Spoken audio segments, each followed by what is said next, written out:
morning. We have not yet achieved quorum, I do not believe, so we are getting our quorum report together. But I would like to call the meeting together right now and move on with our other business in the meantime. So I call the meeting to order at 10:16. Thank you. And at this time, I'd like to invite Pastor and no, I think he is on his way back from the restroom, so I will wait just a moment. So welcome and good morning. We have a fully packed meeting today and a celebration afterwards with good fellowship. Well, we'll be auctioning off some sweet treats that people have made or brought and that you can take with you on your holiday gatherings to please others or munch on at home. So please make sure that you stay after the meeting for the fellowship time, and also join us in caroling with Phyllis and Alex Cardieri, which I know are kind of crooners over here. So I'm excited to carol. Last night, Lainey and I really had a great time with our United Republicans event, and so hopefully Lainey will join me in a song tonight as well, or today as well. So welcome everybody. Anybody that has not signed in and received a wristband for voting purposes, please do so now. And if you have not received a purple ballot, please approach Secretary Thompson at the back of the room. She will make sure that you have your ballot. If you have a blank wristband, you will get one ballot. Otherwise, you will get the number of ballots shown on your wristband. We may be using these later in meetings, so please keep these in your possession and hold on to them carefully. All right. So we have some new PCs we'll be swearing in this morning, and we will take their oath of office to make sure that they are credentialed and prepared for their first vote today. So welcome to our new precinct committeeman to your first meeting. And now I'd like to invite our pastor and our representative, Lupe Diaz, to give us an invocation.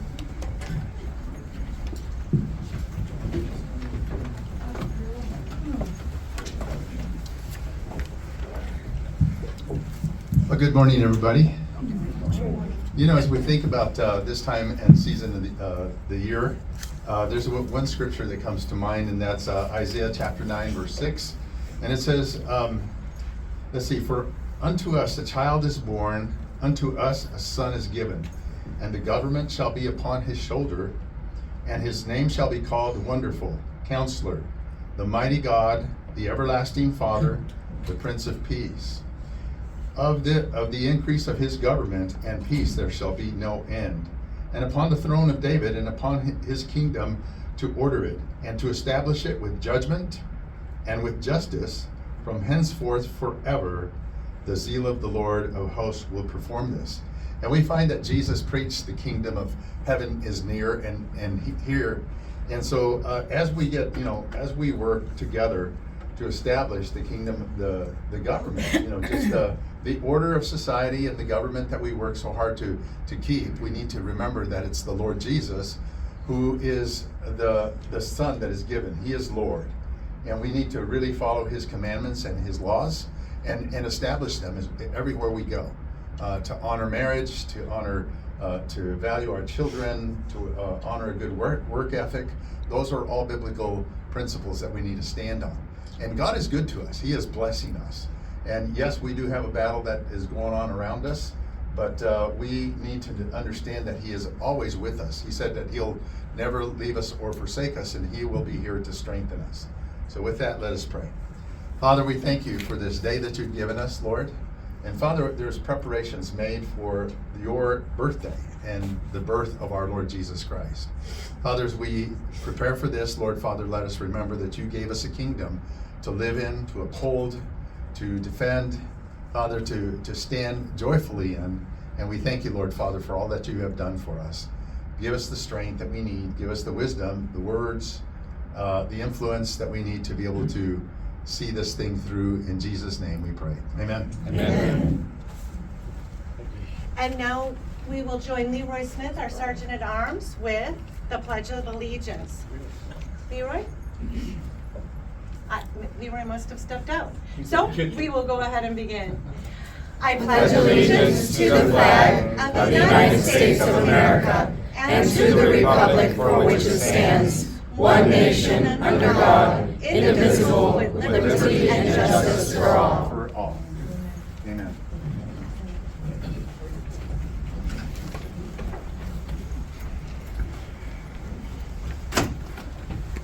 So I'd like to announce credentials closed. We will wait for our quorum report. In the meantime, I'd like to welcome some of our guests and dignitaries that are here today. Today, our guest speakers are Leah Marquez Peterson with the Arizona Corporation Commission. She is our incumbent, and she is here as a guest speaker today to address you.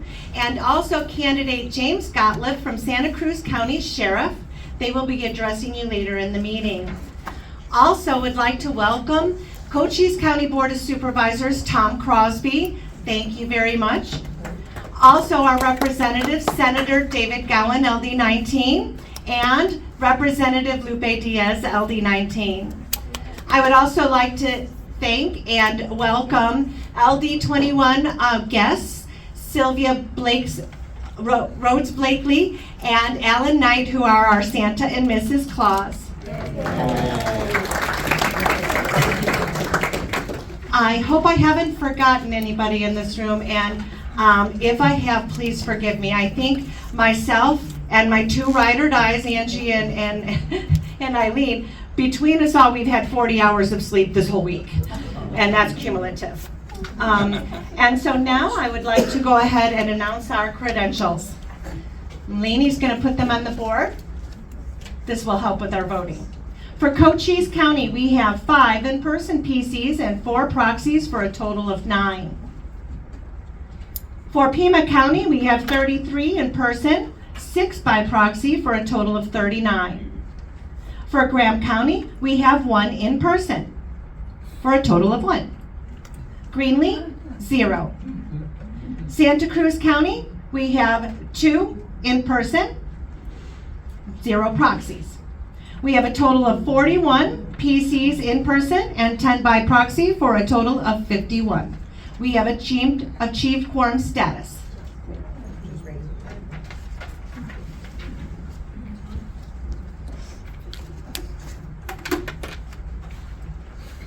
This is one of my favorite parts of the meeting. I'd like to welcome our newest precinct committeemen to come to the front of the room and receive their oath of office. I'd like to welcome Peggy Ashby from Precinct 84. Peggy was just appointed on November 7th. I would also like to welcome Dwayne Jansen, Precinct 165, appointed December 5th. Is there any other PCs that have not received their oath of office or their welcome packet? We have a list of precinct committeemen that we'll be getting in touch with, but if you have not, please feel free to step to the front of the room and we'll give you an oath of office as well today.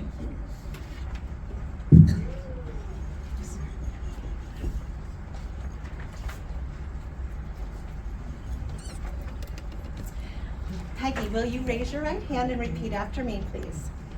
I, and state your name, I, Peggy Ashby, do solemnly swear do solemnly swear that I will support the Constitution of the United States that I will support the Constitution of the United States and the Constitution and laws of the state of Arizona, and the Constitution and laws of the state of Arizona, that I will bear true faith and allegiance that I will bear true faith and allegiance to the same and defend them to the same and defend them against all enemies, foreign and domestic, against all enemies, foreign and domestic, and that I will faithfully and impartially and that I will faithfully and impartially discharge the duties of the office of Precinct Committeeman discharge the duties of the office of Precinct Committeeman according to the best of my ability, so help me God. according to the best of my ability, so help me God. Congratulations and welcome. I do have to sign. Oh, you doing it? Okay, and a welcome kit to get you started. Thank you so much. Welcome, Peggy. Let's give Peggy a hand.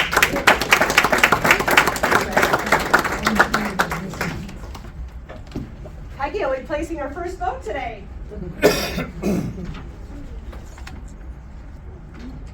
Okay, so the minutes were available at the back of the room. Hopefully you've all had a moment to review the minutes.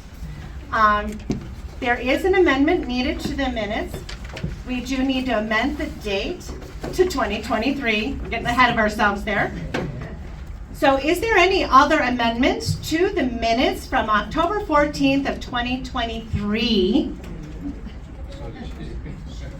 Is there any further amendments to the minutes of October 14th, 2023? Seeing no further amendments, the minutes have been approved as amended.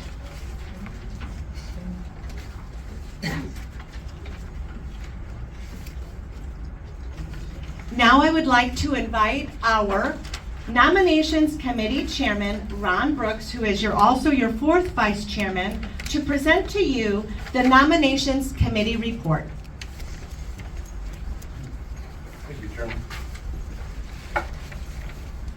Good morning, everyone. We sure have a big crowd here today. This is great to see. A lot of you came out for some of the food, I hope. We have an interesting report. We went out to all 4 counties in LD19.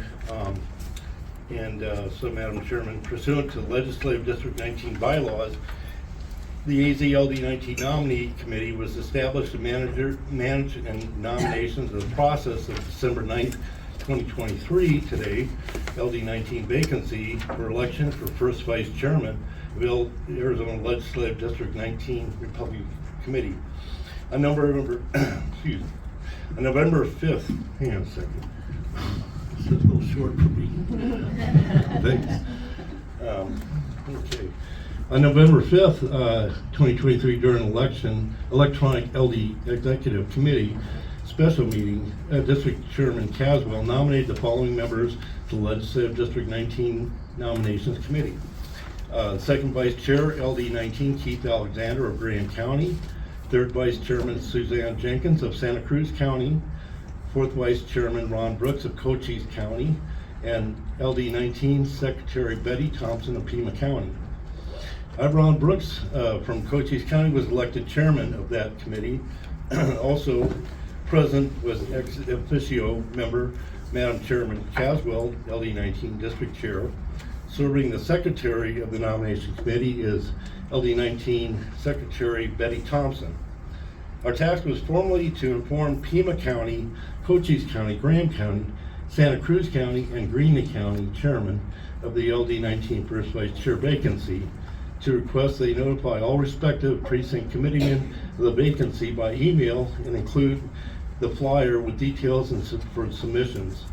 The request includes a request to refer and recommend enthusiastic, involved, qualified candidates to submit nomination of candidacy to the LD19 Nominations Committee via email. The formal announcement identified the reason for the vacancy of the requirements of the eligibility of LD19 district map, the duties, the responsibilities of the first vice chair position, the nominations, contact, email, the deadline for submission, and the date, time, and location of the LD19 meeting and election.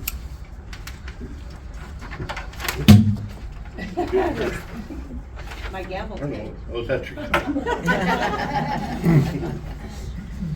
Okay, on November 12th, I emailed District County Chairman with exception of Greeley County, as they have no precinct committeemen, as yet of the vacancy, and apprised them of the November 27th deadline for nomination submissions. In addition to a formal written announcement, I attached the LD19 flyer, which identified the vacancy, to the email, which any eligible PC could submit in his or her own interest.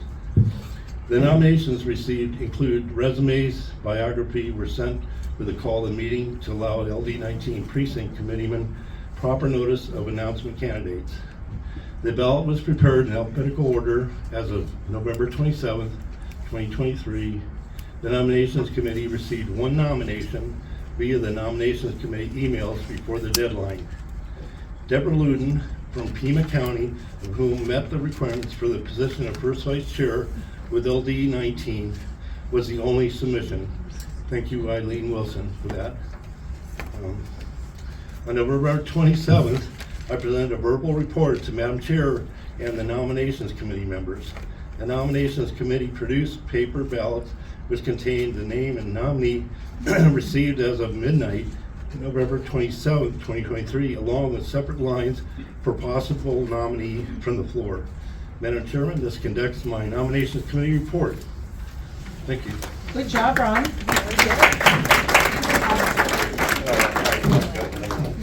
is a big print.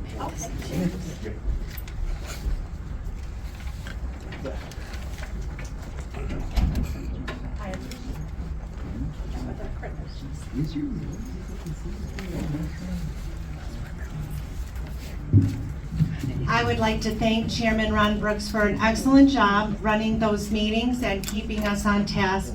And I would also like to thank our members on the nominating committee, Keith Alexander, Ron Brooks, Suzanne Jenkins, and Betty Thompson. We met several times over the past few months to get this together, and I appreciate the time and effort. But it was something we took on as an executive committee because our first vice chairman is a very important role to us. So we went out there to find one of the best candidates that we could find out there. And I appreciate the nomination that was submitted.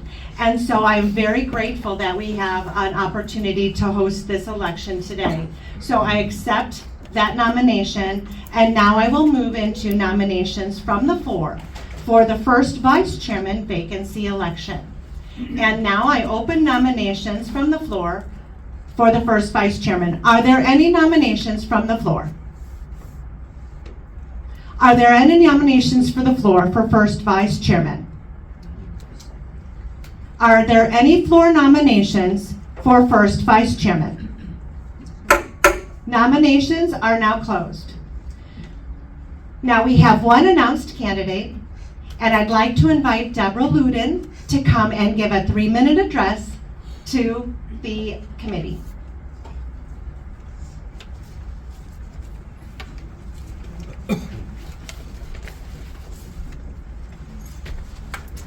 Good morning, everyone. My name is Debbie Ludden. I'm an Arizona resident, a registered voter, a precinct committee man for precinct 275. I moved down here this year from Jackson, Maine, closer to my parents who have lived here at the Voyager Resort in Tucson for 27 years. I've visited with them several times over the years, and I've been down here, quite a few times, and I really liked it. Prior to my leaving Maine in April, I had been nominated and elected as selectman. I was one of 3 of them in my town. I won that nomination. It was the 4th time I'd run for that position, the 2nd time I won it. And then I had to resign prior to coming down here. So I know what it's like to work really hard. It's tough when you got 500 people in your town and you fought windmills and half of them hate you. So the win was a pretty good thing. So like I said, the first 2 times I ran for selectman was during a time when we learned the windmill companies were coming to our town, and they had secret leases with the landowners all along the ridge in Jackson between my town and another town called Dixmont. We were being told in a special town meeting, our town officials were telling us there was nothing we could do. That ship had sailed. Too bad. And one of our selectmen was one of those leaseholders. The other one was a construction person who everybody loved in town. He gave a lot of people jobs and stuff. And the third one was my sister-in-law. She was actually the first person I ever ran against for selectman. That didn't go well. No, it's the most depressed I'd ever been for losing also. So anyway, I felt like I had to take a stand along with a lot of other people in town. We fought the windmill effort. There's a lot of in-between about what I'm going to tell you. It took us 18 months to do this. I got myself on a subcommittee of the planning board, and then I got myself on the planning board. I ran for selectman, 3 times before I finally got on. And during all of that time, I had been doing some research on town expenses and what we were spending for various different things year over year. So I had built this spreadsheet on my own of like 4 years worth of expenses. And while I was doing that, I found an error. Well, it wasn't an error, it was an expense that they had made in a line called overlay. And overlay is an amount of money that the selectmen can take without permission from the town. That's the one thing they don't have to get permission for to spend. And so they usually the money is used for abatements for people who were charged over on their taxes or whatever. So normally it was $2,000-3,000 a year, and all of a sudden it was $28,000. So when I became a selectman, I asked about it, and I found out that our fairly new clerk had made a mistake in the calculation. Our school district, their budget year was different than the town's budget year, and she just made a clerical error. So, I found that on my own, just looking at old town reports and pulling it all together and stuff. And I'm surprised they told me the truth when I asked them about it, but they did. Probably I don't even need to look at this, but so I spent 20 years in marketing. I worked for a publishing company called Thorndike Press. We published books in large print. I left there after 20 years in 2012 as the marketing director for that company, plus a few others. They were reference publishers, the people that owned us, and we were their cash cow. We made a lot of money. We made easily way over 50% profit on every single book. So, so I got laid off among about 40 other marketing people. After about a year playing around, I was already a selectman in my town because I was doing that along with working and fighting windmills, and I was doing all that stuff at the same time. A good friend and boss that I had one time said, if you want something done, ask a busy person. So, we got it done, and I wasn't the only one. It was a good crew of us. So, I got a job in the local town office. I was the treasurer there and the election clerk. I ran the elections, because up there, I don't know if it's like that down here, but up there nobody likes elections. So if you're new, you're it. So I had to do that. And I got a phone call while I was there from another town, and I was asked to run that town. And I took that job. I did both for a while. So, and I ran all the elections, local, private, we made our own ballots, we made all our own for local elections. I had to do all that stuff myself. So I did that, but just before coming down here, I had retired in 2021, I think it was, and then by August, I had been asked to train somebody at another town office in Thorndike, Maine, so I trained her to be town clerk, treasurer, tax collector, election clerk, you name it, because up there, you're a motor vehicle agent, you're everything. That office does everything up there. It's a little different than down here. So that about sums it up, I guess, in a nutshell. Thank you.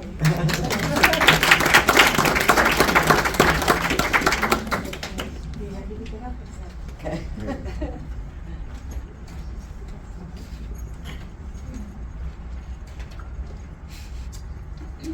And so, gotta get my glasses.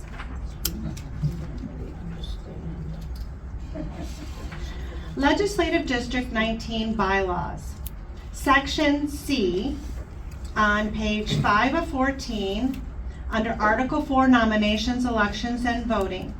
Election procedure states that, the candidate receiving the highest, hang on. I know I put it in here. Oh, there we go. Section B, I'm sorry.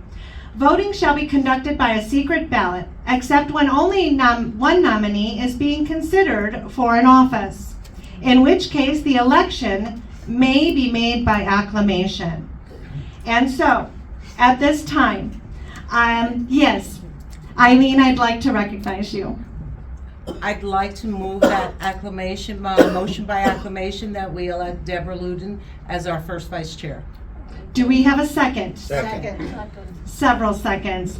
All in favor, please raise your hand and say aye. Aye. Any opposed? Congratulations, our first Vice Chairman, Deborah Luden. I would like to ask if our representative, Senator Gowan, would do me the honor of presenting the oath of office for me as a representative of our legislative district. It's one of the highest honors is to have our oath of office read to us by one of our representatives. So I would ask that he do the honor, and I'd like to invite Deborah Luden up.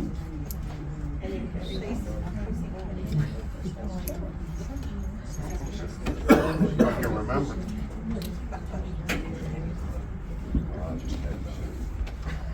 All right.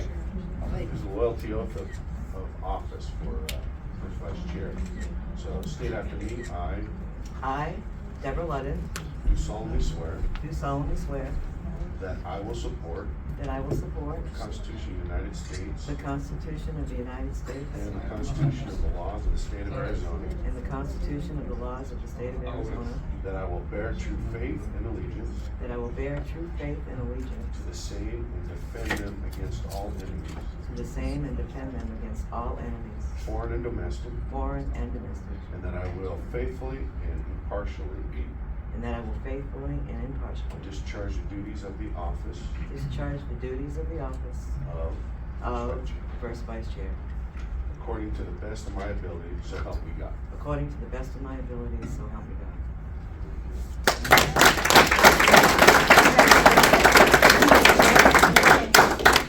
There you are. Get my pen and my paper.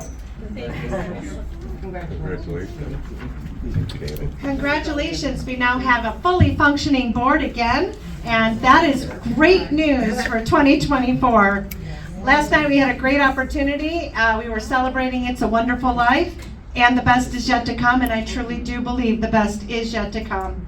So now that we have moved on with that, I did not move to approve the agenda, and I would like to make an amendment to the agenda because I have invited a guest speaker today that is not on the agenda due to the importance of the issue. And if no one opposes, I would like to give the floor to Tom Crosby, Cochise County Supervisor, for the next 5 minutes. Is that good, Tom? That's fine. Wonderful. To address current events happening in Cochise County, especially with the current events of the Attorney General. Thanks very much. Thank you. Yep. Here's your mic. So yesterday I got fingerprinted and my mugshot taken up there at the courthouse. That's a badge of honor. Yeah. Well, you know, I guess so. So I want to talk to why is that reprisal, and the reason why it's reprisal is, well, there's a lot of reasons, but a couple of the primary reasons are that we made our county recorder David Stevens into the interim elections director for a pretty short time, and Chris Mays sued us about that, and we went to court and beat her. Okay, so just because the Attorney General threatens to sue a locality or something like that does not mean that she's going to win. Okay, so that's something to keep in mind, that she wants to rule by fear, and you can't let her rule by fear. You can't let anybody rule by fear. That isn't what we're about. So I'm just trying to hunt up something else. Take your time. This is another lawsuit that I am signatory with against Chris Mays and everybody else. Chris Mays, Adrian Fontes, Stephen Richter, Scott Jarrett, Ray Valenzuela, Bill Gates, Clint Hickman, Jack Sellers, Thomas Galvin, Steve Gaillard, all kinds of people. Now, the downside of this is basically county recorder, county Board of Supervisors of Maricopa County, Chris Mays, Fontes, everybody knows who they are. And the downside is they all have their own lawyers, okay? And so that is the situation that anybody is up against when you want to take on the government and they've got a zillion lawyers. You're really going up, taking on a big battle. So what did we sue them over? And it goes like this. I'm just going to read the back of this. And not everybody can have one because I just don't have that many copies, but basically this is what it's about. The alternative order, Maricopa County, as soon as practical, but no later than October 15th, 2023, to conduct new elections for the contested races in a manner that ensures strict compliance with ARS 16550A, by requiring mail-in ballot affidavit signature comparison against the signatures stored on each voter's registration form or re-registration form and declare victors based on the results. Okay, so what that means is probably throughout all the state, I know in Cochise County for sure, in Maricopa County, and it was ruled on by a judge in Yavapai County named Napper, and this is essentially what he said. He said, you can't use the ballot envelope signature from the primary election to verify the ballot envelope signature from the general election because neither one of them required ID. So what you have is this situation of 14th Amendment considerations about equal protection, and that used to be, well, you had slave people and you had white people, and they didn't get equal protection, did they? Because the Constitution says twice, it says you can't deprive anybody of life, liberty, or property without due process of law. That's what it says, both in the Fifth Amendment and the 14th Amendment. So I ask you, constitutional scholars, when they first came up with that in the Bill of Rights, the Fifth Amendment, did they really mean it? Yeah. About half of them did. About half of them did. Okay? Because the other half were slave states. Okay? So they didn't really mean it when they came up with the Fifth Amendment. And so after the Civil War, they said, okay, we're going to reiterate this 14th Amendment. We're going to say it again. To my knowledge, it's the only clause in the Constitution that's repeated twice. You can't deprive anybody of life, liberty, or property without due process of law. Okay, it's in the Constitution twice. There must be a good reason. They must have wanted to make the former slave states know, hey, we're serious about this. You got to sign on, or guess what? You're not going to be a state anymore. This is what I think was the threat, was to revert them back to territorial status. You're not going to have representation in Congress and the Senate, and you're not going to be a state anyway. So that's why it's reprisal. One reason why it's reprisal. Besides that, she didn't want Stevens to be the elections director, even on a temporary basis, because she knew that she was not going to own him. Okay, so Stevens is a good guy, and he's helped us out a lot and been real faithful. So I'm going to have to blast off and go to something else. I'll probably leave here at 11:30. If somebody wants to talk to me outside before I leave, you're welcome to do so. And I have some documentation about the court case, and what was the other thing? Oh, immigration and immigration authority. And I'm just going to read the first sentence of that. I gave one of these out. And so when you hear somebody in your county say, we don't have authority to enforce immigration laws, is that true? Well, let's see what it says in the ARSs. It says, no, this is under the heading 11, which has to do with counties, and section 1051, the title is Cooperation and Assistance in Enforcement of Immigration Laws and Indemnification. Okay, so this is county authority over immigration. It says, no official or agency of this state, being Arizona, or a county, city, town, or other political subdivision in this state may limit or restrict enforcement of federal immigration laws to less than the full extent permitted by federal law. Okay, so on the back side of this, I was in the Border Patrol for 26 years, by the way. I wish I could have done a better job, but anyway. So here's the title on the back: Immigration Inadmissibility. Okay, that's the subject. So you have the inadmissibility of. Hey, that's a nice pen. Yeah. Who says that? Who says that? It's a junior livestock Sign pen. on your. Inadmissibility is the subject. Inadmissibility, which means you don't let them in. You don't let them in. That's right. Okay, and then you don't have. This is what my hero used to say. Russell Pierce. Yay. Yeah. Rest in peace. Educate, incarcerate, medicate. You don't have to do all that, and plus you don't have to worry about anything having to do with illegal aliens if you don't let them in. Okay, so Of course, you don't know how many buses full of illegal aliens have gone through Cochise County, but I'll tell you what it is: 600 buses full of illegal aliens. Well, you know, what are they, parolees or something like that? So that's 36,000, isn't it? 60 times 600? 36,000 illegal aliens just going through Cochise County. Okay, so that's what it's all about. If somebody wants either of those documents, let me know, and I'm going to blast out by 11:30. Thank you so much. Thank you. Can you tell us how we can help you and support you? Oh yeah, well, you can give me money because I'm going to need tens of thousands of dollars, and I don't expect everybody to come up with tens of thousands of dollars. Where do you find that on the website? Well, you could. It's called Give, Send, Go, and my email address for my campaign is tomskydog1@gmail.com. So I think if you have those two things, you can probably figure out a way to give me some money, and I'll have. Want me to write it out?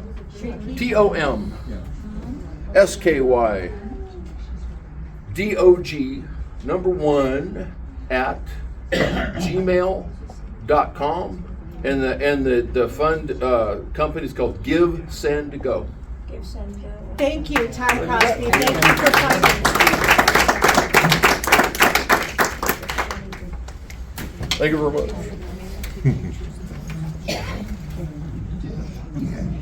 So Tom is right. They want to instill fear in us. We must stand, and we must stand together. Thank you very much for telling us how we can help you. Now I'd like to invite a special guest speaker. She is the current incumbent at the Arizona Corporation Commission, and her name is Leah Marquez Peterson.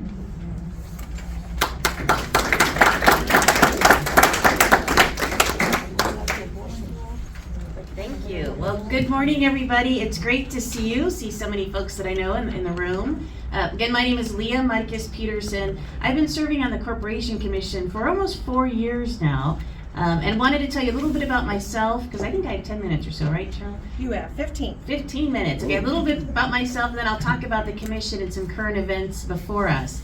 I live in the Tucson area, grew up here. My family is multi-generational from Clifton, Morenci area, southeast Arizona, if you're familiar.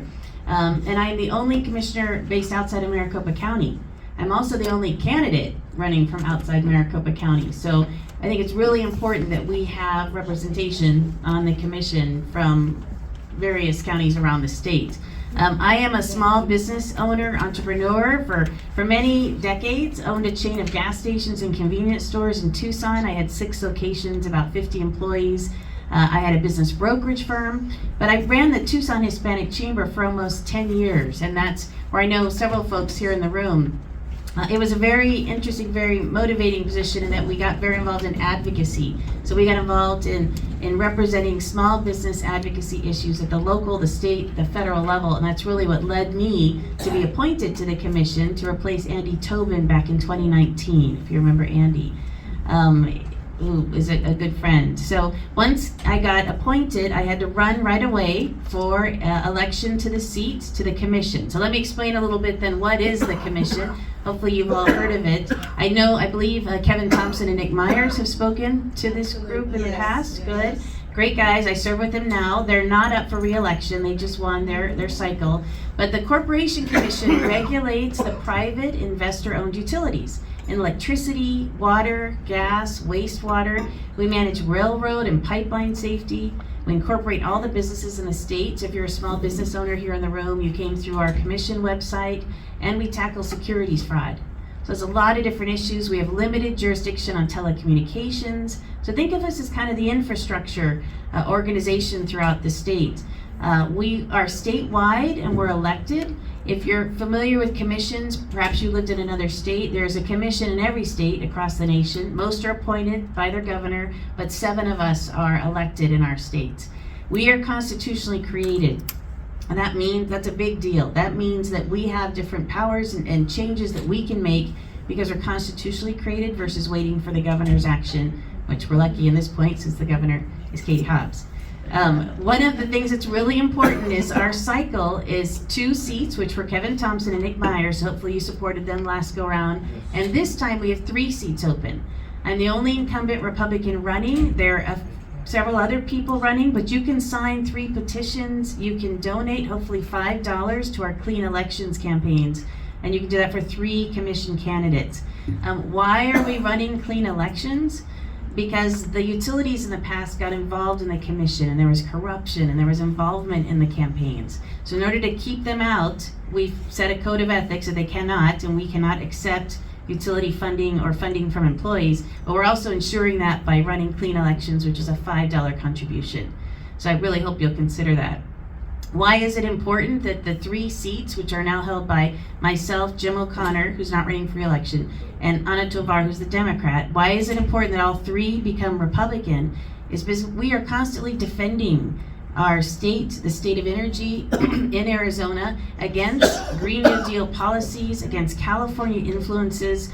We need to do all we can to ensure reliability, first and foremost, and the affordability of our rates. So as a commissioner over the last 4 years, I hear probably 40 to 50 rate cases a year. So we regulate about 400 utilities in the state. Most people don't realize that. But with the rate cases we see, the policy decisions that come before us, we're pushing back on a lot of those clean energy mandates. I myself voted no against the clean energy mandate that was before the commission a couple of years ago. We debated it for almost 4 years. Now, why? Certainly, we all like clean energy, but if it's impacting reliability of our utilities and if it's impacting the affordability, that's not something that we support. So we're very common sense about the issues that are coming before us at the commission. We regulate electric vehicle charging infrastructure. That was just before the commission this last week. If you have further questions, happy to answer. But we're now defining that subsidies should not be allowed for those that don't have, for those that have electric vehicles, for those and paid by those that do not have electric vehicles. So a lot of that's been led by Commissioner Myers, which is great, and I was fully supportive of that as we move forward. Then that vote was just, I think, on Tuesday, just this past week. So as we move forward into this upcoming election, you'll meet many different commission candidates. Important, again, the priority is reliability of energy, so we do not see rolling brownouts like California.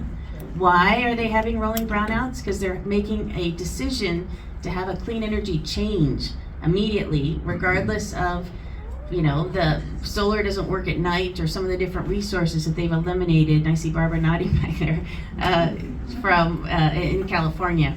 We've been very careful. One of the things that many folks don't realize as I travel around the state is that we have a nuclear power plant, the largest nuclear power plant in the country here in Arizona.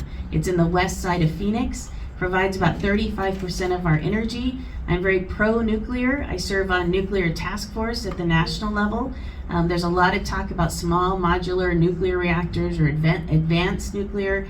A lot of technology and innovation coming. And so our approach now with a 4-member Republican commission, which is the majority because there are 5 of us, is that we look at a kind of all source RFP or all of the above angle when it comes to energy resources. The way we should be choosing energy resources in Arizona is really based on what is going to provide that reliability and that affordability.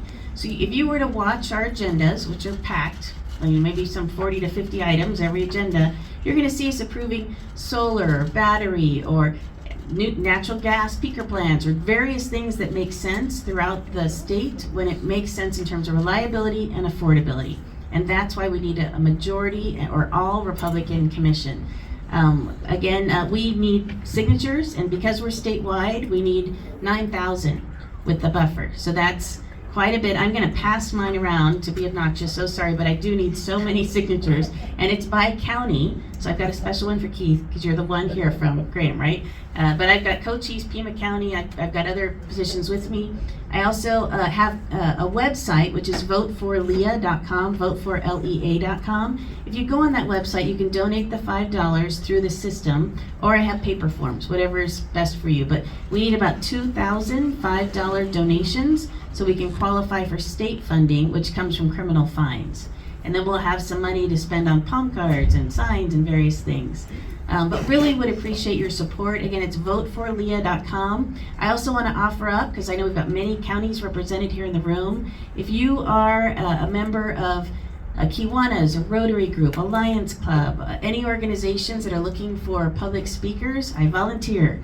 I can be there as an incumbent and not make it political, or as at a Republican event and certainly speak about the importance of keeping the commission Republican. But please consider reaching out as the incumbent Republican running. We really do need your support.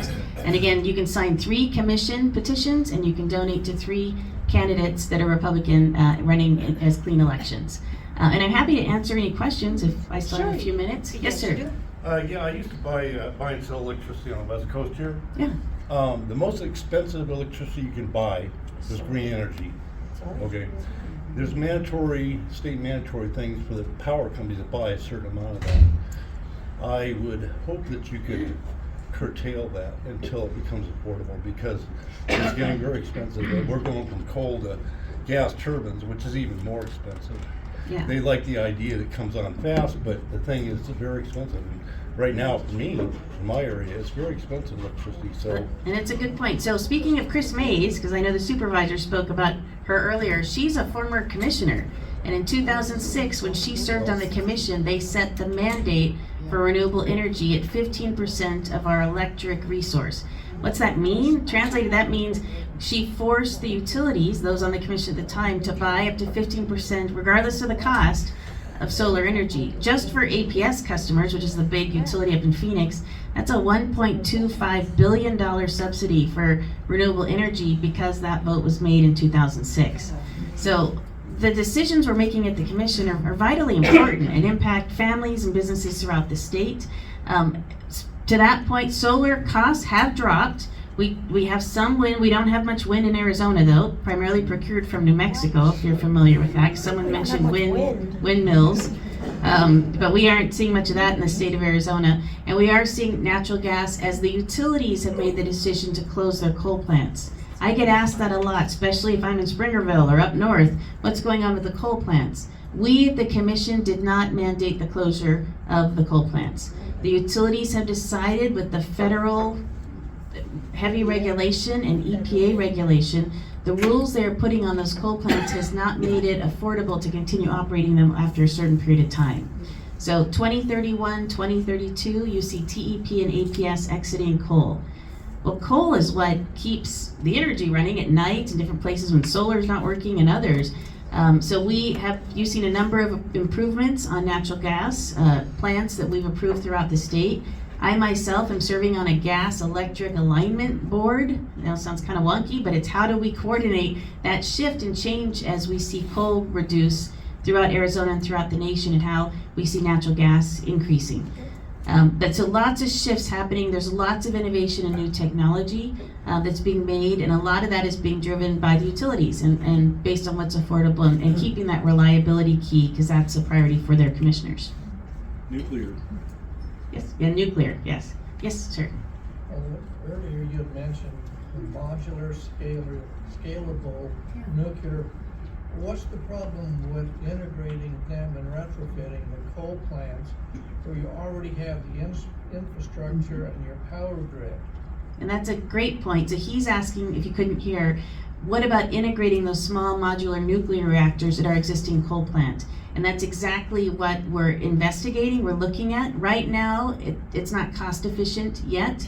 Department of Energy has funded some pilot projects in Wyoming and Idaho. Canada is looking at a few. So you see that progressing, but I wouldn't want to open that up until we know it's cost efficient and cost effective for Arizona ratepayers. So other states are testing it, but that is the future. If you were to sit a utility executive down and say, how are you going to get to 100% clean energy or whatever they're planning, nuclear is a clean source of energy. It's just not affordable yet to grow and expand that. So there's still a lot of work to be done. Yes, sir. Commissioner, in regards to solar and wind, does the commission have any ability to mandate that the equipment that is forced upon us by the federal government must be manufactured domestically? Good question. So he's asking, in the solar and wind industries, do we have a way to mandate that it be manufactured in the United States? We don't at the state level. If that statement were to be made, it would probably stop all production of solar and wind in the state of Arizona, because so much of the components are coming from across seas, right? China. So, and a lot of them, those mineral products are coming from China. So we're in a spot where you've seen the current administration and the Trump administration focus on finding those resources in the United States, but we're not there yet. So unfortunately, our hands are pretty tied. But you're right, those products are coming from overseas. Good point. Okay, thank you. Oh, another hand, but Oh, did you I can stop? take one Okay, more. wait a minute, Barbara. I do believe that China, and I think India to a certain extent, are both putting, well, China I think is for decades now or more, been putting on new coal-fired units a week and a nuclear unit a month to try to power their country. They have financial difficulties now, but we're buying so much from them. I'm sure that is helping their cash flow. And then the same with India. India's been putting coal-fired units everywhere, and we're the only ones that are shutting them down, the reliable, affordable. Yes, you're absolutely right. Yeah, the China and India are increasing the number of coal plants as we're shutting them down. And you can see how this whole conversation is a balance, because if you overreact like California, you have rolling blackouts. In Arizona, we know that's a life or death situation. If we don't have energy in the summer, and it's 110 or 117 or whatever it is around the state, that's life or death. That's why reliability is number one, affordability and affordability rates, super important for us. And so please support Republicans for the 3 seats. Please vote that whole ballot. I know we're down towards the bottom, but don't forget the Corporation Commission. And I'm going to pass around my petition. I really would appreciate your support. Thank you again for the time.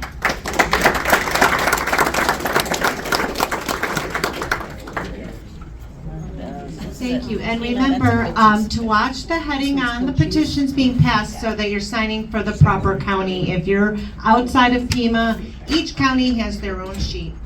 And thank you very much to our Corporation Commissioner Peterson. We appreciate you being here and meeting today. Now I'd like to invite our next candidate for guest speaker, James Gottlieb, candidate for Santa Cruz County Sheriff.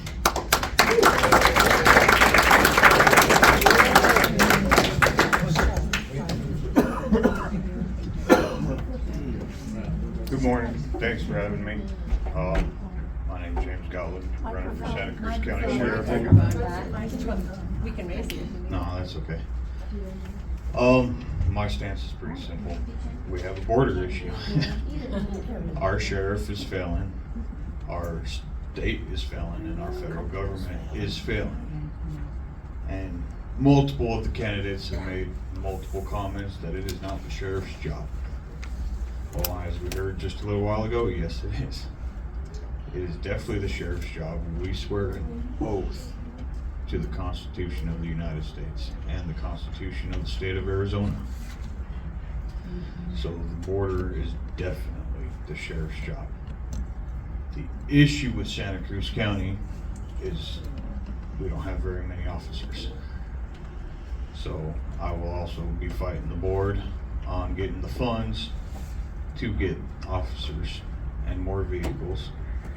I will be working with, and I'm currently speaking with, the local border patrol facilities in Sonoyta and in Nogales to work together, if I am elected, create a team between Border Patrol and the Sheriff's Department, where as sheriff I will deputize the Border Patrol agents so that whatever federal will not prosecute, the county will prosecute.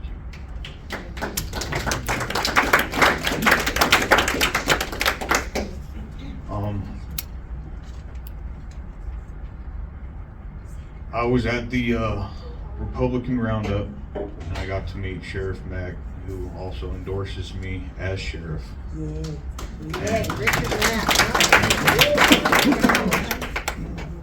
And listening to him speak definitely lit a couple fires underneath me, more than I already have. I am a member of the CSPOA, which is his organization, the Constitutional Sheriffs and Peace Officers Association. and I stay educated. I'm not willing to give up in fighting. You know, I have 2 very young boys over in the corner there, and I see us slipping, giving up our freedoms. And whatever freedoms we give up and we surrender, they will never know. So I have to protect that, and the best way I can protect that is to run for sheriff for my county.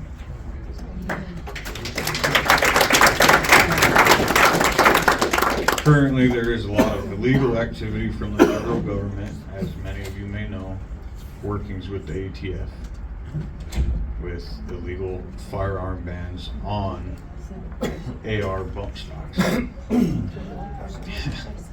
Okay, the sheriff has full power to not only end federal activity in his county, but prevent federal activity in his county. So I do plan on ending any and all outside of Border Patrol, any federal agency, from conducting any work inside the county without running it through me.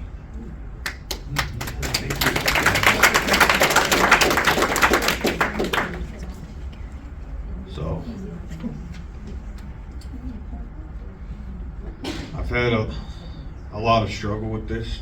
I don't know how many people know Santa Cruz County, but they have a history. And being a Republican candidate, I even have troubles with a certain Republican entity that is pushing me out, pushing me away, backing other candidates. I am the only Republican candidate, so I definitely need help getting out there, getting through this, getting signatures, meeting people, or as my pastor says, shaking babies, kissing hands. So any help would definitely be appreciated. I have business cards with me in the back. I have flyers. I have my petitions. I know there's not many Santa Cruz County residents here, but I definitely need help. I work with AZLD19. I work with Cheryl and Suzanne quite a bit. I work with AZLD19 as well. So my stances are just simple, you know, God, family, country. Yes, sir. I understand that Steve McEwen, who is he still the president of the Santa Cruz Republican Committee? Yes, sir. Is a reserve deputy sheriff with the existing sheriff down in Santa Cruz County? He doesn't use that title specifically. He says an LEO, but yes, sir. So we have a Republican president of a county down there that is openly supporting a Democratic sheriff. Is that right? Yes. He hasn't said who he's supporting specifically. Well, he's a reserve deputy sheriff, isn't he? But he has made it clear he's not supporting me. Well, are you going to make him a reserve deputy sheriff if you get elected? No, sir. All right. But to expand on that That's point, what I wanted to hear. Yeah. No, I will take any and all of that away, whatever Hathaway has done. Yeah, it's my information that he openly supported this Democratic sheriff when he was president of the Republican organization there. Correct. Yes. So he violated the Republican rules and regulations of openly supporting a Democratic candidate. Yes. All right. Correct. State statute. Mr. Gottlieb, usted habló un poquito español por las personas en Nogales y Rio Rico? No. I'm learning Spanish. I am not from Arizona. That is one of my falls as a candidate, because all my other candidates are. I don't know very much Spanish. I am learning though, so I'm working on it. Yes, sir. Two basic questions. Say you're new to Arizona. What's the constitutional definition of the responsibilities of elected officials in the state of Arizona? That's pretty simple. It's just uphold, defend, and protect. I mean, It's stated in the Constitution, it is to defend the rights of the Arizona citizens. yeah, which is our constitutional rights. You know, not just for the U.S., but our state rights as well. Yes. That's what the Arizona- uphold, defend, and protect are. I would suggest checking the Constitution, Yeah. the Arizona Constitution. There is a specific statement to that effect. Second question, what's your relationship with the AZCDL? I don't have much. I'm pretty brand new to this, so this is my first time running. And again, without you all and LD21, I'd be feeling pretty bad. I would recommend that you look up the AZCDL. They're a preeminent gun rights organization in the Okay. state. CDL, got it. Thank you. I'm just curious, I know your resume's in the back, but where are you from and what did you used to do?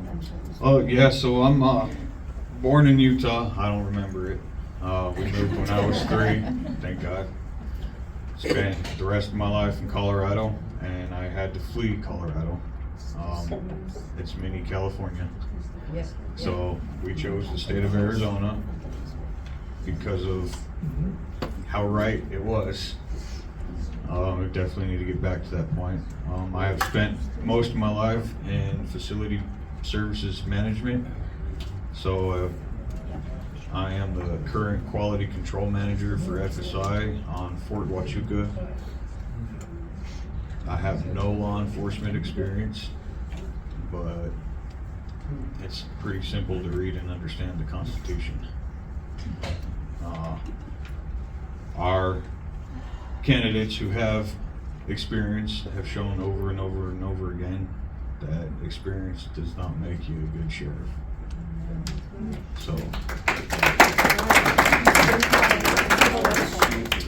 I do have a website. We just created it.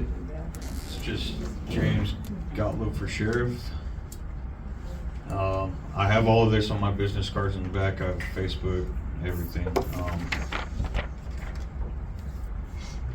GOTTLOB. Great, thank you, James. Thank you, guys.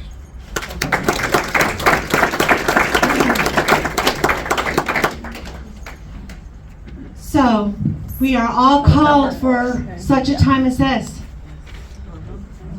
We don't have a litmus test. We need to have heart and soul. And we need to also stand, protect, and defend our constitutional rights and states' rights. So thank you, James, for coming and speaking with us today. Many of us can't vote for James, but he's come to the right place. This is the right place to be because this is where the work happens. This is an amazing group of workers here, and we all have a vested interest at the border. So if you have any time that you can donate to James and his campaign, please see him. Also, we are doing outreach into Santa Cruz County. And you can see myself or your third vice chairman, who is a Santa Cruz County precinct committeeman and precinct captain. As we are involved in that community, we are also working to get more and more Republican support in Santa Cruz County. Santa Cruz County's eastern portion is LD19. The western portion is LD21. And so thank you for coming today and bringing your family. All right. Moving on into our meeting, I have limited our agenda and speaking time quite a bit for our representatives today, and it is not out of any disrespect, but it was to move into our holiday celebrations and fellowship as well.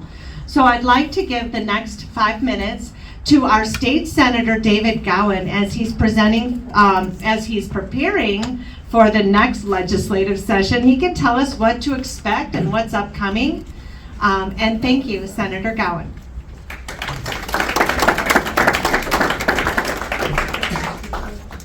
Thanks, guys. Merry Christmas. This is too short for me, too. I'll just turn on my water. That's better, huh? All right. We're getting creative. I haven't done this since I've been a bass player on stage. That's the good old stuff. Right now I got some news about where our budget is. It's $400 million in the hole. So we're going to be going up to the Capitol, and that's our number one issue, obviously. Been here before. First time I got elected back in '08, Green Valley elected me. And then, of course, you were cut off for 10 years, but after 4 years, you guys were occupied, as we would say. And then finally, we freed you, right? So, welcome back, by the way, but end of the day, that budget was the worst that we'd ever had. We were slated to spend $10.4 billion. That's what Napolitano left us with. Remember, she went to Washington to protect the border? Yeah. Like she did here. She sent letters to the Homeland Security saying, hey, you need to fund this for us. You need to give us these dollars that we're spending here out of your guys' federal budget, right? But she never answered her own letters when she became there. So that's the interesting factor, but that's the hypocrisy we see out there, right? So at the end of the day, number one issue for our state and for our members is going to be that budget. We have to get ourselves to zero. Like I said, I was there at '09. When I said 10.4 billion was the budget she left us, 6.5 billion was coming in revenue. So that was our gap. We don't see that right now. So that's great. We just have to figure out how to get in our means again. And we can't print money like the Fed, so we have to figure a way out to get ourselves to zero. Not that we would want to, but at the end of the day, look at what's happening federally. And the inflation's killing us, right?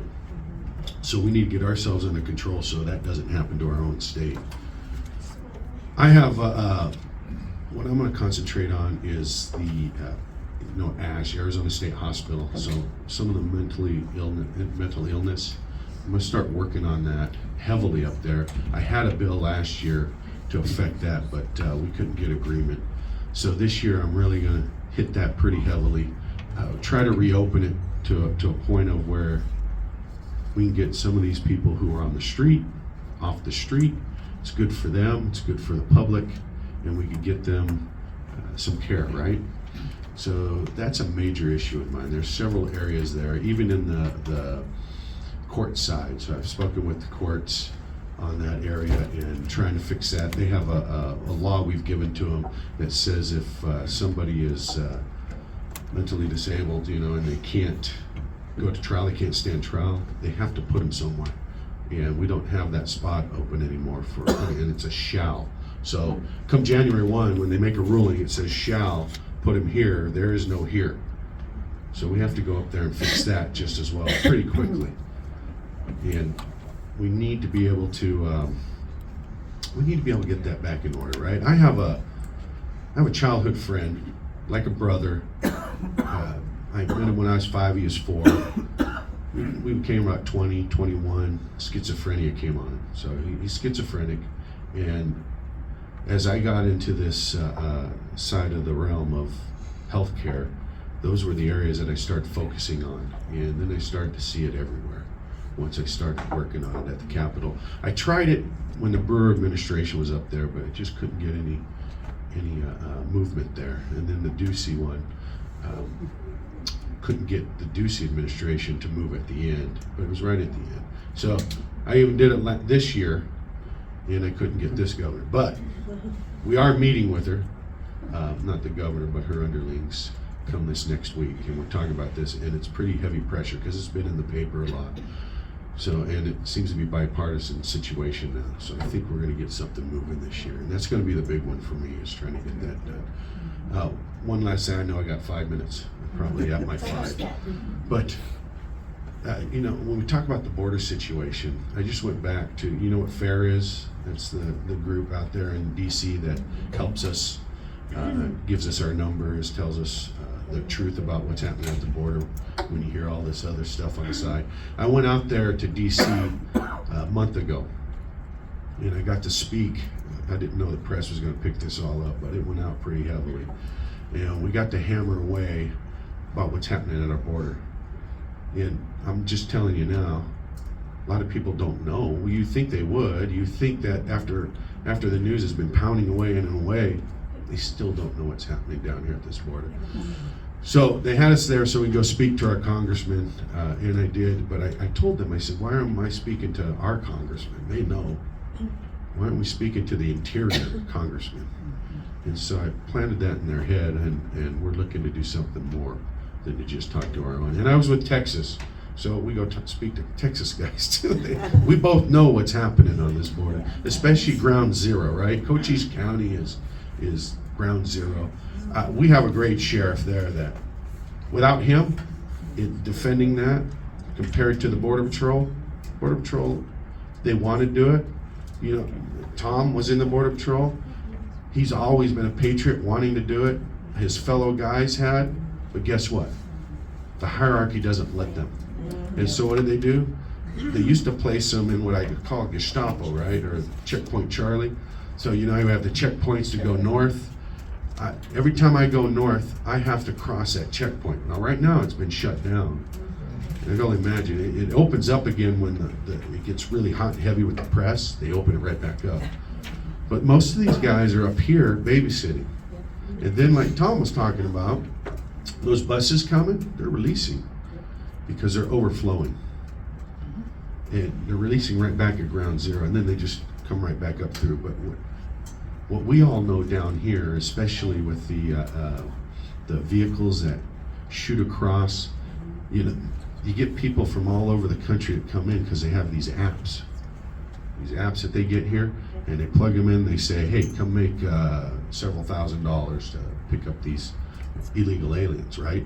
And they have a GPS, so does the illegal. And so they come and they find, oh, it's right here, and they do honks. And that's how they get them to come to the car out of the weeds. And then when they get in there, they have these high-speed chases when they get spooked. And they come right through town. You're talking a 40-mile-per-hour speed limit, 120. Boom, through wrecks. I know it happens right up through this way, too. And where is the relief from the federal side? Here's our guy, right? Do we want to win this thing? Do we want to fix this border? Yeah. We better make sure we're out there and we get this done this time. Or the fentanyl, the human trafficking, horrendous. Think of that. All this stuff happening, a lot of these people don't know about this. So I was there, I was able to express that, and they heard. But just imagine how minute that is that I got the word out to. So if we can get the rest of this country, the press is not doing the job the Constitution has given to them.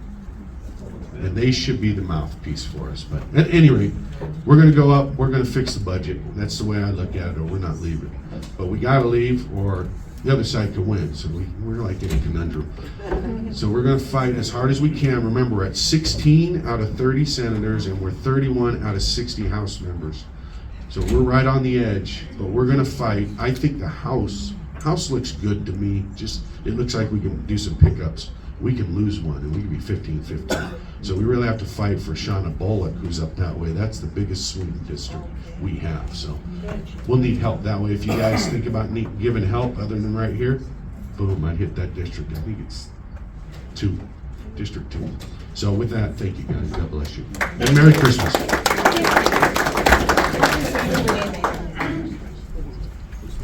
So we have an open forum a bit later in the agenda, which you can ask questions of our representatives as well, or any open forum would be anything.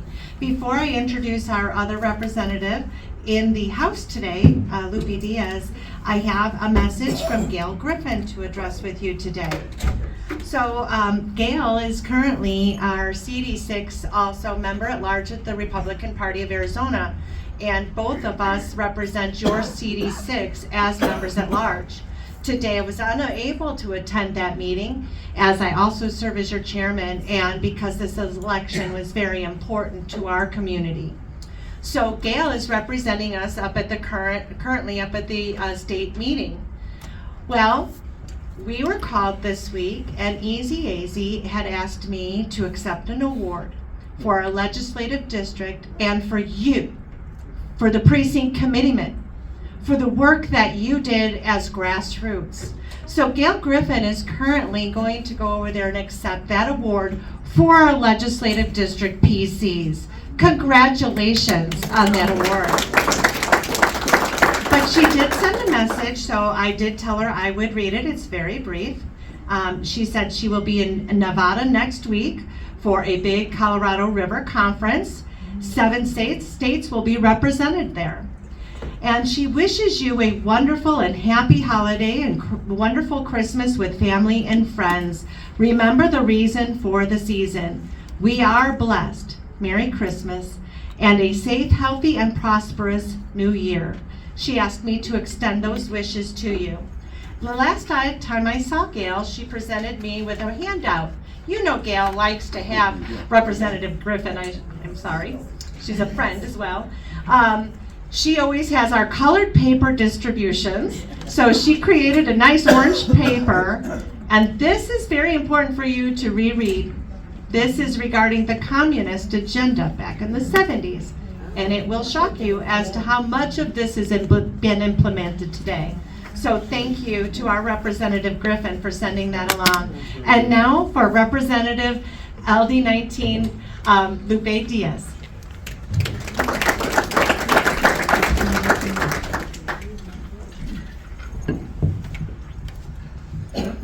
Well, there certainly has been a lot covered already, and this last week I was part of the leadership team, and we were talking about the indictment with the county supervisors, and there's several options on the table right now. But one of the first ones you're going to be hearing about is going to be an impeachment inquiry commission that we're putting together, so that we can see where we're going to go from there. Also, there's going to be an amicus brief filed once the case starts going. There's some other things. We wish we had the super majority so that we might be able to do more. But this is where we're at, and we're exploring a lot of that, a lot of those issues right now.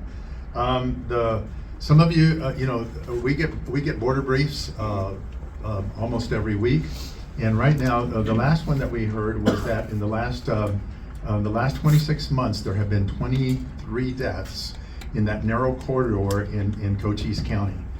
23 deaths. That's not counting the personal injuries, that kind of stuff, and it's all border related and smuggling related with drugs as well. And so that's amazing to me, to be able to think that our citizens are at risk when they're on the road. And I was coming back from Douglas one day after we had a meeting in Douglas, and I come off there's a little spot there before you get into Tombstone where you take a dip down there. And as I was on the top of the hill, there were 2 helicopters up there, and there were lights down at the bottom. And when I crossed that, I thought, what's going on here? It looks like there's something real serious happening. And that was where that one border patrol fell and broke his hip and arm. He broke a lot of things, and they were after some of the folks that were fleeing from law enforcement officers. And so I kept going. I was able to get through, and then there were more emergency vehicles coming this way. And you see that all the time out there in Cochise County. And David is right, in being able to let the nation know what is happening around us. This is an invasion, folks. It really is an invasion. You see what's going on in Lukesville. You see what's happening out there, and they're reporting, military-aged men coming through in droves right now. And this is really concerning to all of us. And we're looking at what we can really do. Now, Sheriff Daniels has gone ahead, and he went ahead and he's worked a coalition with some of the other deputies from some of the other districts, Graham, Yavapai, and there's another one. And so we're seeing some deputies from other counties to be able to put boots on the ground, because like Senator Gowan said, that's ground zero for this kind of activity. And it's a lot of that.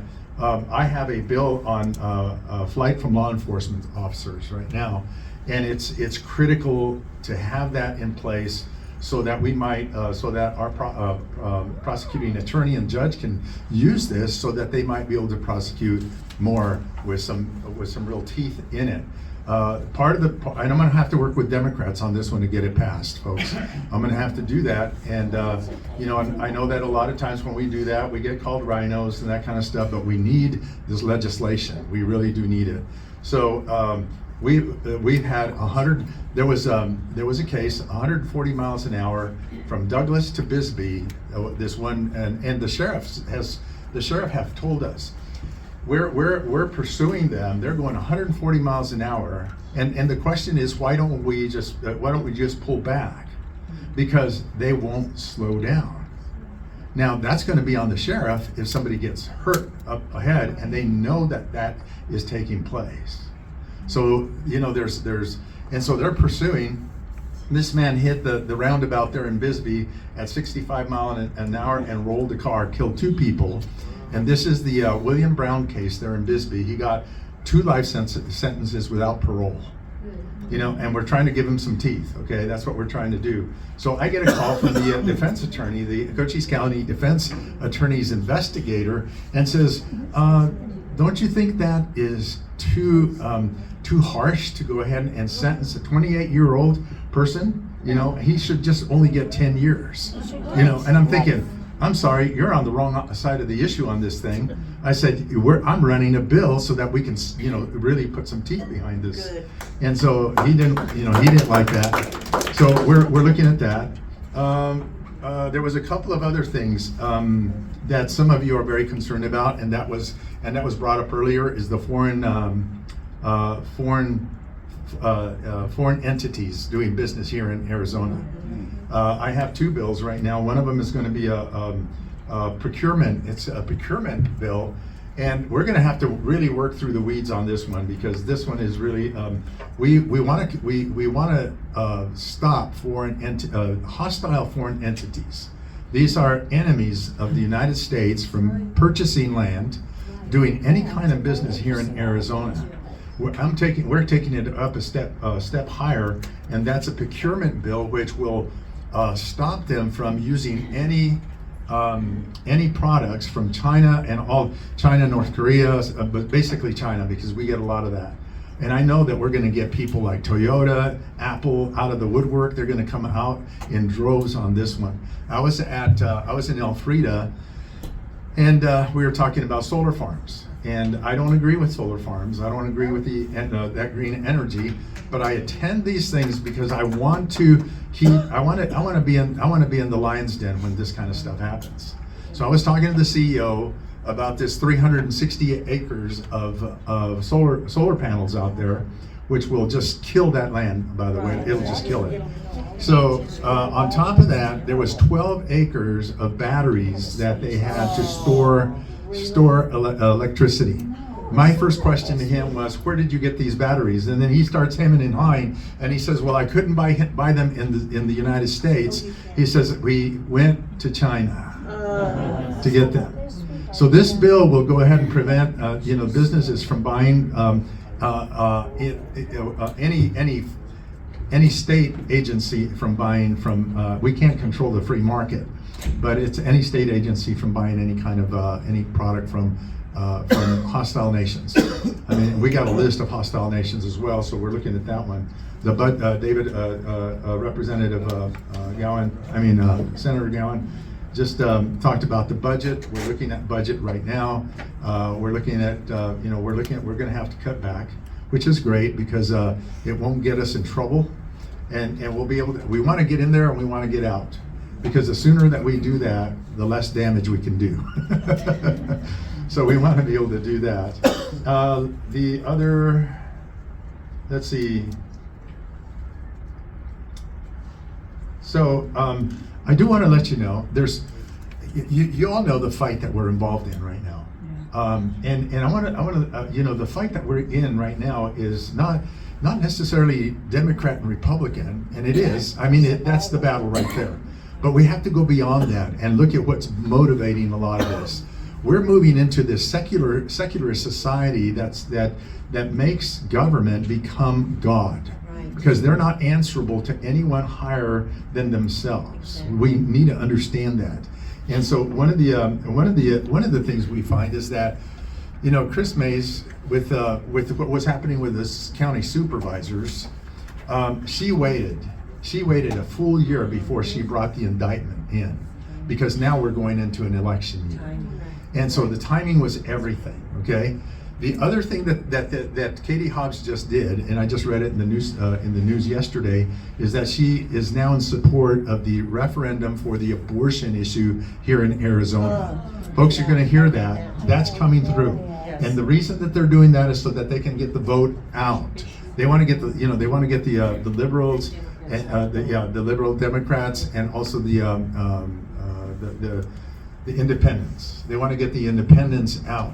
Folks, we got to let people know, and it's not going to say abortion bill. It's going to say women's health. It's going to say other things on that. So be very aware of what's coming up. We have to understand, and we have to fight that with everything we have.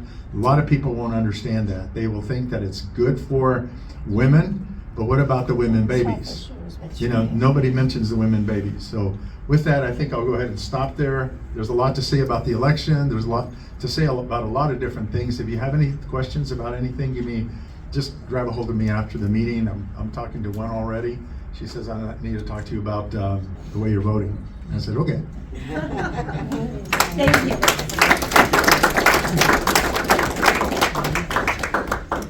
This is what's unique about LD19 is that all of your representatives are actually elected precinct committeemen, just like you. And so they're accessible to you in your meetings. But they're not just accessible in your meetings. Please visit their websites, and you can send them an email.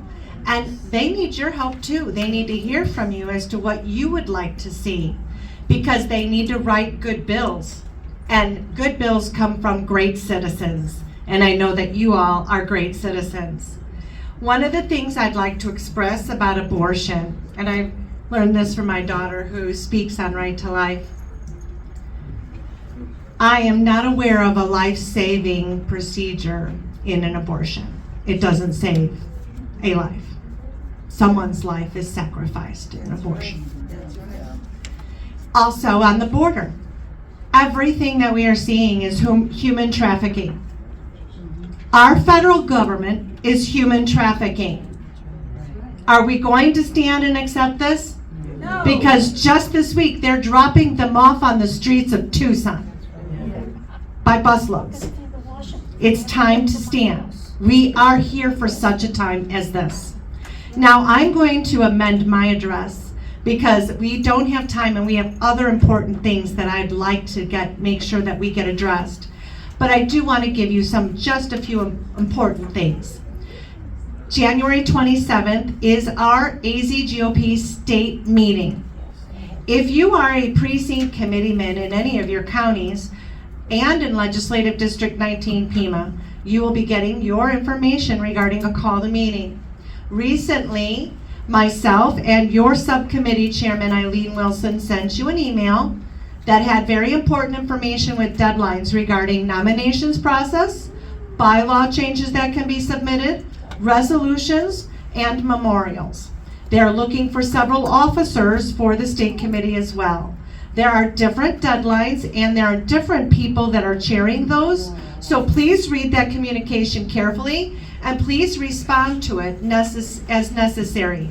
But if you are an LD19 precinct committeeman in Pima County and you're unsure of if you are a precinct committeeman, we have a state committeeman list of precinct committeemen that are state committeemen up at the front on the bulletin board, and I'll leave this list at the front with our credentials team, Mr. and Mrs. Gibson, thank you. This means that it's a mandatory meeting, and if you're not able to attend, please see myself or your chairman for Pima, Eileen Wilson, and we will help you organize a proxy for this meeting. It's very important. This is your one job a year when you get elected as a state committeeman, to attend that meeting once a year.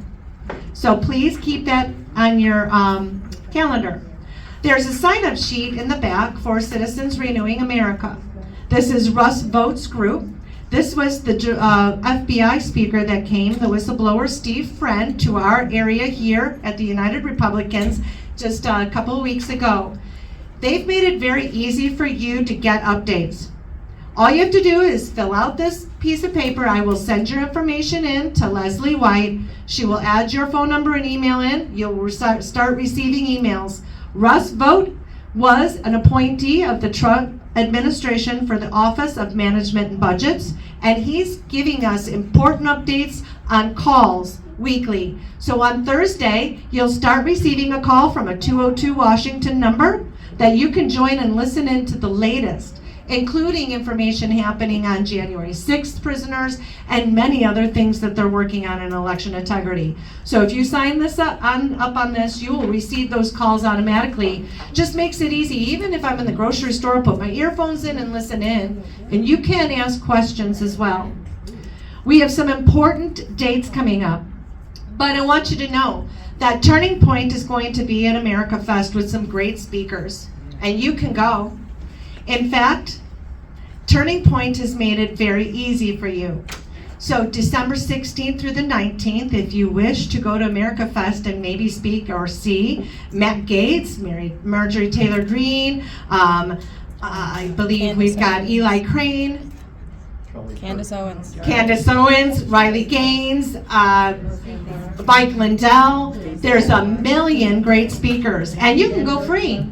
So if you go to the website for americafest.com and use the discount code in all caps, thank you PC, you will get a free general admission.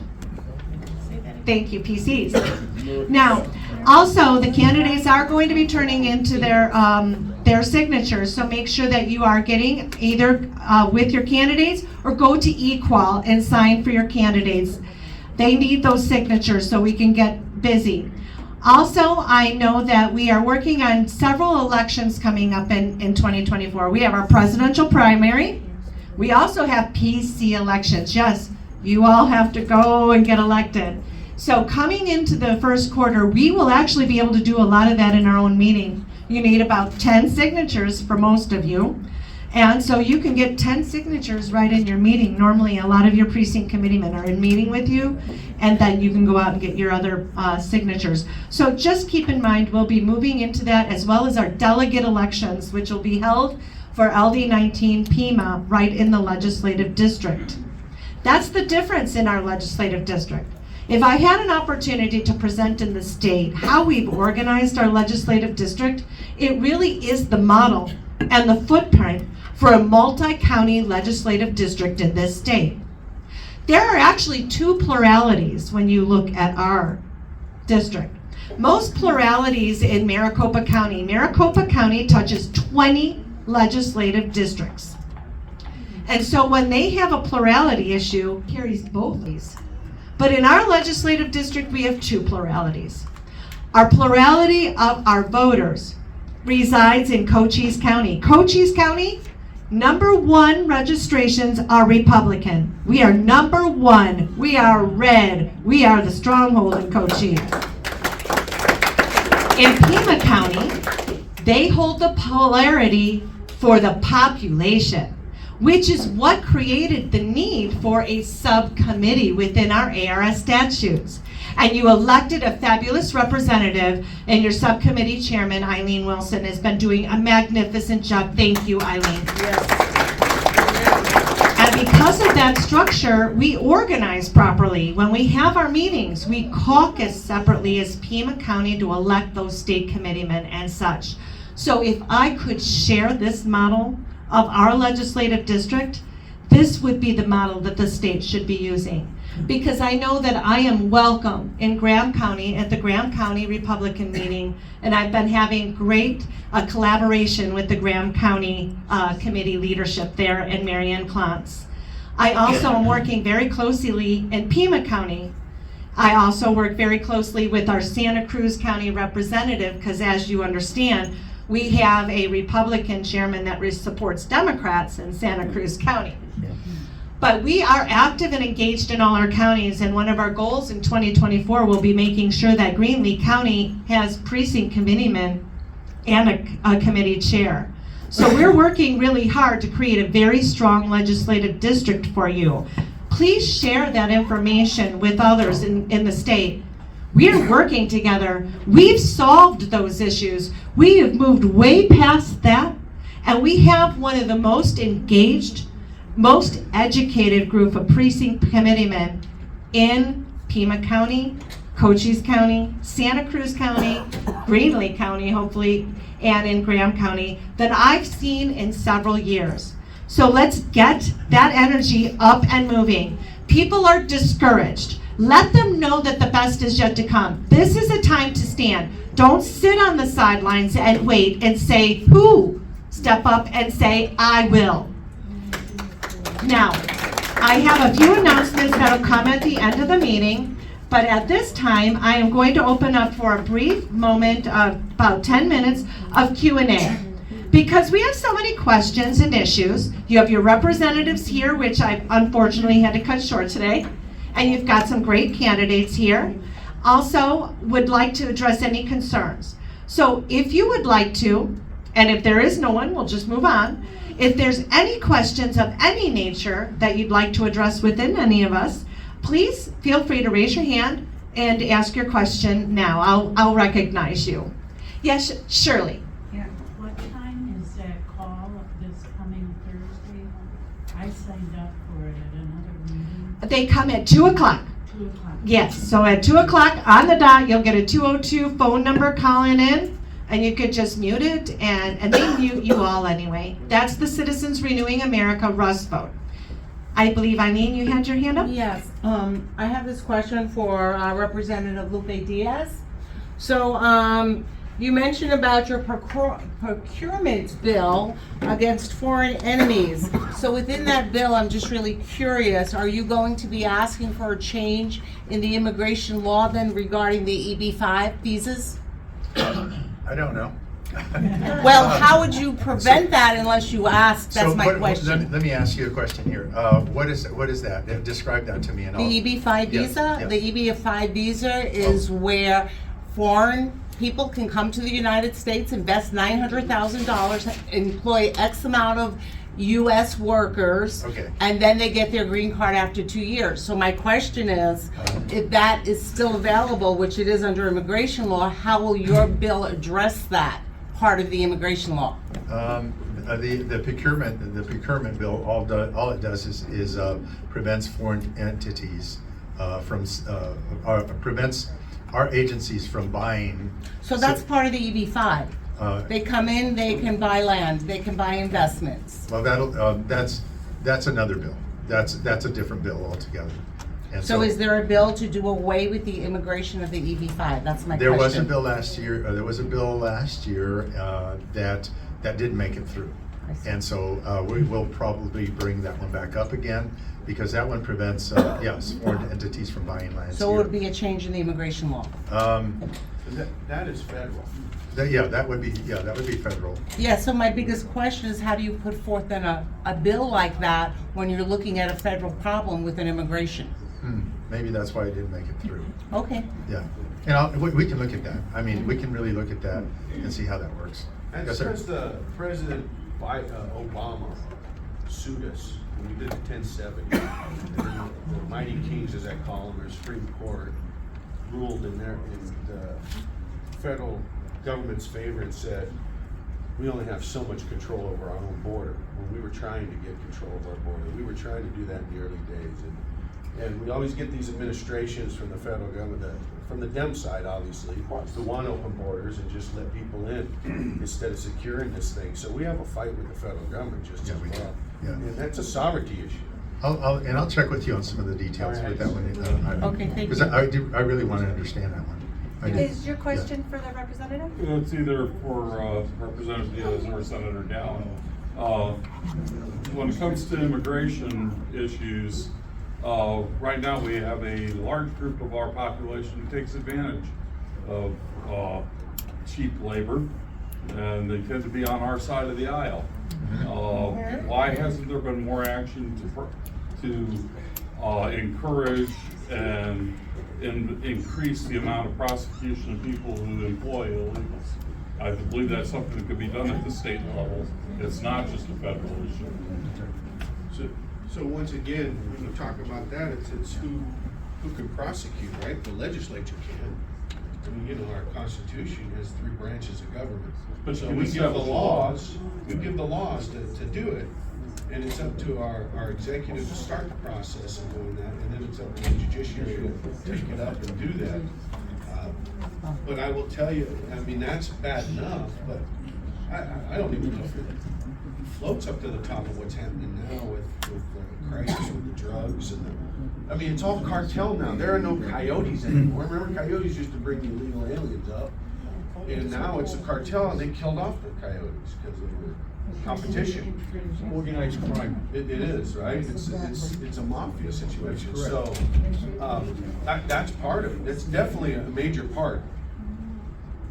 But right now, I'm telling you that the criminal aspect, the fentanyl's killing our children, and you're also looking at a lot of people now. When we live on the border, we know what I'm about to say, and I hate to have to say it because not everybody knows. But you know, you have the human trafficking element, and that means sex trade too. But you also have, when they bring these people over, rape trees. I mean, they're right there on the border, and they have panties, underwear, and it's not just women. These guys, they're not the best babysitters in the world, right? I can't believe that people give their babies up to these guys to bring them across and do the things that they do to them. But then when they get here, and I'm not just talking about that aspect now you're talking about slavery. When they get across here, now they're enslaved until they pay off. But then again, I mean, everybody knows the mafia style, right? Is that you pay it off, you still owe. I mean, will they ever be free? Not as long as they're making money. So human trafficking is actually going to be bigger than the drug epidemic that we have. So we're paying a lot for drugs right now, and it is the highest what they get paid. The cartel gets paid now, but human trafficking is going to surpass that, and it's going to be huge because you can reuse people. And so we need to get on this border and we need to stop this, but we got to have a federal government that's a good partner to us. You know, and we started off Or a doing sheriff. Yeah, well, definitely, because they're the highest law enforcement officer in the land per county. Absolutely. So you got a sheriff that's next door to 2, right? This county and the one below us, where they just come on in, and then we're trying to prevent them and stop them over there and in Yuma. So, but I do feel for that. But it's, yeah, it used to be the top of everything, right? And now it's still the largest block of people coming to us. Yeah, the media, you know, hypes the foreign nationals from all over the world, but you look at the raw numbers, and it's still largely economic crossers. Don't disagree, and I'm all you for that. cut, you know, Pareto principle. You look at what 80% of your problem, you concentrate on that. And that allows you to put more resources at the smaller number that is causing the bigger problem. So first we gotta have these guys come in port, right? The port of entry. But we're not, they're just pouring. So that issue, these others that we just expressed, they're just gonna happen. And until we have enough people who are tired of it and they elect the other guys in the other branches to be the right people to actually do indictments that get these guys under control. I mean, the legislature. I will take one more question, guys, at this time. We're with you. You know, and that's also an immigration issue. You know, anytime it's an immigration issue, it really is, because you know when the migra comes in, you know, when they're checking the businesses, you know, everybody's yelling out the migra and they're running everywhere. So it is more of it's more of the federal issue. That's chasing the So employees, not the I know, employees. but there's nothing we can do about that from a state level. So. Matthew, I'm gonna let one more question, but you guys have to answer it a little bit quicker, okay? Just Okay. if there's any negotiation interstate, like with Sonora, or I don't know if we have Chihuahua part of our border. I'm not sure. Well, they were just meeting in Lukeville. In fact, the Mexican side and the mayors were meeting together and organizing as well to prevent more activity at the Lukeville entry. So that, there has to be more. At Yep. the same time. Yeah, so even some of those Mexico towns there would probably work with us if we were to. State of Sonora. That was the state of Sonora, yes. Oh, I said. Sonoita is in the state of Sonora, just across the border. Okay, I would also just like to move on through now. Thank you very much. And we have a lot of time Can I say one between thing? 12 and 2. Me, don't listen to the UN. Yes. Get on average. Hey, well, we're livestock people, remember, out here, and so let's support livestock and agriculture. So I'm going to move into the unfinished business and briefly state that on the fundraising committee, and then for new business, the bylaws and communications committee, with the change on our board, I will be opening those committees back up for new volunteers, and you'll be receiving an email with a sign up so that you can sign up for entry into those committees, as we got to get busy on that work. Our bylaws committee will be looking at the bylaws that will be addressed in our organizational meetings coming up in November when we elect a new board. And also the communications committee. I've been operating the website and I'm learning it, but I'm going to need a lot of help. So I know our communications committee could use a couple more members. So if you have any skills in website design or just working with some of that technology, please sign up for one of those committees as well. The fundraising committee, I'm hoping we're going to get a lot more active in fundraising, because we're going to do a lot more activity where we can do election work, and that is within our community, informing our voters on voter registration issues, voting issues, ballot initiatives, deadlines, and so forth. Now I'd like to move into our LD19 County Committee news and updates. And right now I'd like to invite anyone from, well, we'll have Pima in just a second. Anyone from Cochise County, would you like to address any business in the county committee at this time? Okay, we were just there at the county committee last weekend for CCRC. That's how they call the Cochise County Republican Committee, and they held a mandatory meeting. So every year they have a mandatory meeting. They just filled the rest of their board, so they're fully staffed now.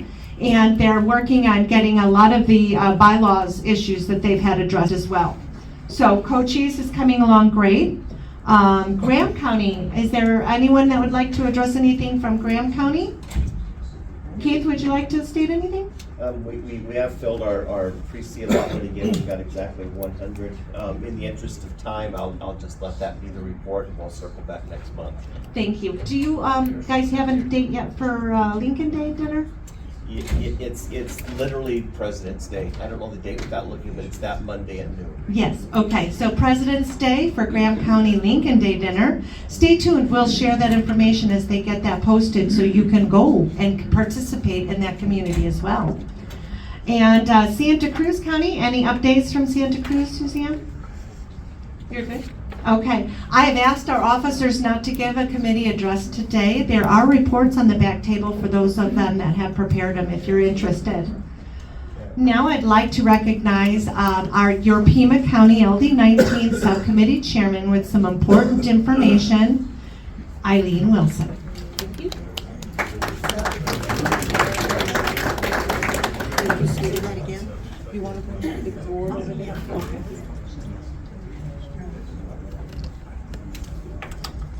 Well, I can officially say good afternoon, everybody.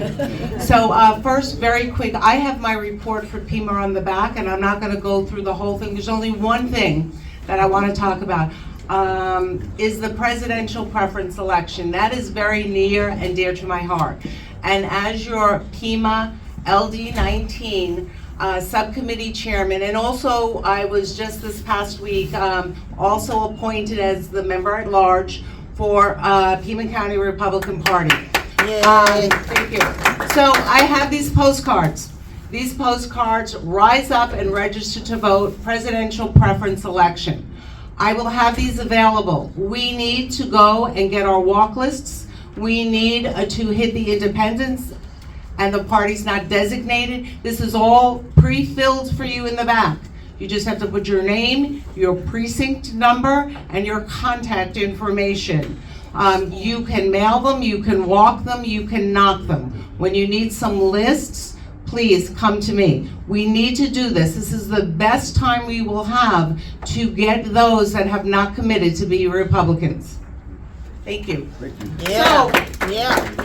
Okay, so I'm going to ask Angie Anderson to come up here with me now. So I am the Pima County Republican Party's chair for the Lincoln Dinner that is coming up. I am very fortunate to have Chairman Caswell with me, Angie Anderson. Our LD is very well represented in here. And so I'm going to put some flyers in the back. The Lincoln Day is on February 17th. It is at the Desert Diamond Casino, but it's at the casino that is in Tucson and not in Sahuarita. On this form over here, it lists all of the different experiences we can have. We have the PCRP Ultimate VIP, where you go into the VIP room. Next morning, you can have breakfast with Chairman Smith. You get your wristband. You have a really great experience. Candidates and guest speakers, keynotes will join you. We have just a straight VIP. It's the same as above without not having breakfast with Chairman Smith. Your main event is $65. If you buy your ticket before Christmas, you get it for $60. Any candidates that are interested that are running, we have a candidate concierge. You can see me after this meeting. I'll go in more detail. We're going to have vendor tables. If you own your own business and you would like a vendor table, we're limited it to just 10 tables. We have a sponsored event program. If you have a business you would like to put in the program, please see about that as well. And obviously, if you do want to stay at the Desert Diamond, there is also a link where you can stay and play with a discount to the casino. I wanted to tell you we are having some really great raffles. Angie over here is in charge of the gun raffles that will be going on. We are having a Henry Golden Boy, and we're also having a Colt 1911C. That one of 500. One of 500. We will have silent auction. The silent auction are these dolls that were donated by the Brookhart family. I happened to see, Cheryl showed me Chairman Caswell showed me the Ronald Reagan, and it's his voice, they talk. They are a collective series. We will have those as part of our silent auction, raffle baskets, so here I am in LD19. I need LD19 volunteers. So every LD is responsible to be representative. I have 30 volunteers from our LD here in Pima. I'm looking for 4 more volunteers. After we go into our Christmas party, look into your heart and how much time you have. Please volunteer and help LD19. Thank you.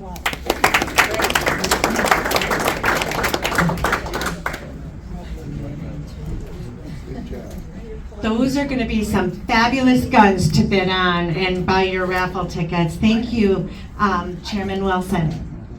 I'm really excited about that Pima County Republican Party Lincoln Day dinner. And if you have and need help today to book your ticket, please see my daughter Lainey, who has the ability to take your payment today and get your reservation today for you to save that extra $5 a ticket before Christmas. So $60 for a main event meal ticket, and it's going to be a fabulous event. It's going to be well worth that. This is to help Pima County Republican Party raise the funds necessary to affect elections in 2024 in Pima County. We really, really need this help. This is one of the best times that you can step forward and really help out. Into the LD19 announcements, I have 2 people that have asked to make a presentation. I know that Jerry Bergman has one that's about 10 minutes long. I'll ask him to speed it up. And you've reached your time certain of noon. I know I didn't approve the agenda though. People can do that. So the agenda is amendable. Well, I I wouldn't want people to sit here. Okay, but I would like to recognize Jerry. So Jerry has a great information that he wants to share on voting issues. And so I would like to have Jerry even present with the microphone after we've adjourned the meeting for anyone that is staying, okay? That's So, not necessary. okay, thank you, Jerry. Thank We you. will catch up with you another time. Thank you, and I apologize for the short time. But you're more than welcome to the microphone. In fact, I hope you come up and carol. The last item on my agenda will be to recognize our PC, Sharon Fickus, who is one of our boss dogs for Pima County.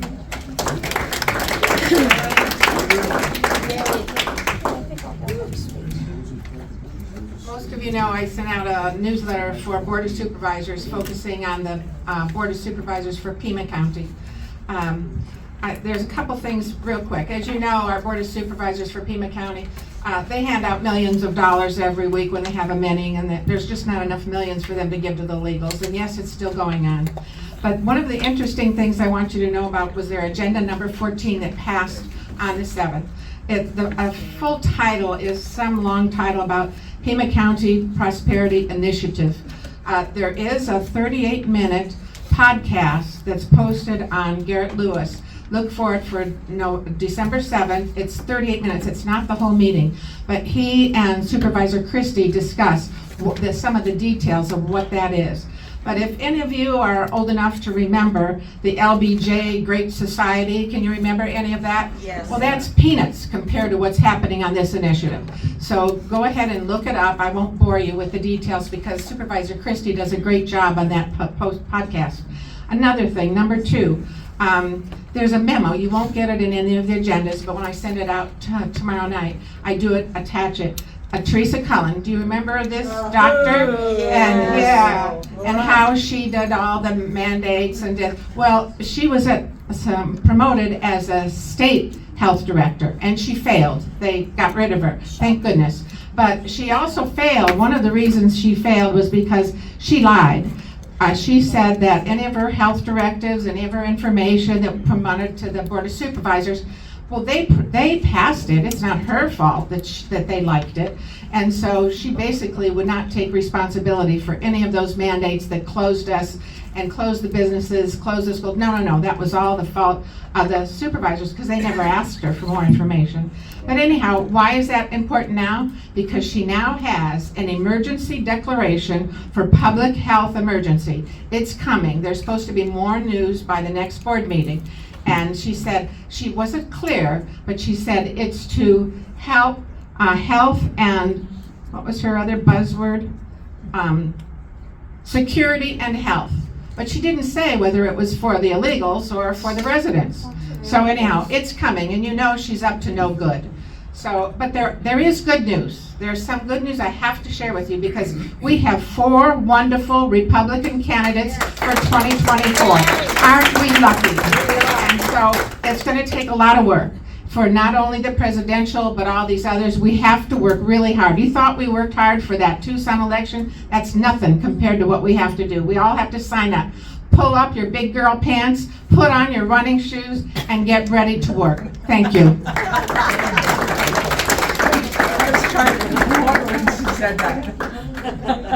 And with that, I will adjourn the meeting, but that is why you need to take this time in our holiday season to enjoy your family and relax and rest up, because come January 2nd, watch out. We are hitting the ground running in Pima County, LD19, Cochise County, Graham County, Santa Cruz County. Watch out, here we come. Thank you all for coming. Happy Hanukkah and Merry Christmas. Please stay and enjoy the Christmas time. We will start our silent auction in just a few.